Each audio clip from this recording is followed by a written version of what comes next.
April 14 ఈరోజు ఎందుకు దేశం మొత్తం సెలబ్రేట్ చేస్తుందో తెలుసా? నీళ్లు కూడా తాగనివ్వని బాలుడు ఇండియా రాజ్యాంగాన్ని రాశాడు.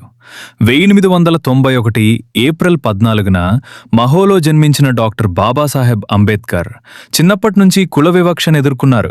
స్కూల్లో కూర్చోనివ్వలేదు, నీళ్లు కూడా ఇతరుల చేతుల ద్వారా మాత్రమే తాగాలి, కానీ ఆయన ఆగలేదు.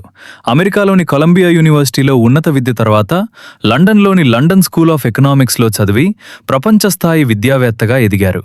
రోజుకు 18 గంటలు చదివేవారు. 50,000 పుస్తకాలతో భారీ లైబ్రరీ కలిగి ఉన్నారు. 1927లో జరిగిన మహత్ సత్యాగ్రహలో దళితుల హక్కుల కోసం పోరాటం చేశారు. తర్వాత భారతదేశ రాజ్యాంగాన్ని రూపొందించి సమానత్వం, స్వేచ్ఛ, న్యాయం అందరికీ హామీ ఇచ్చారు.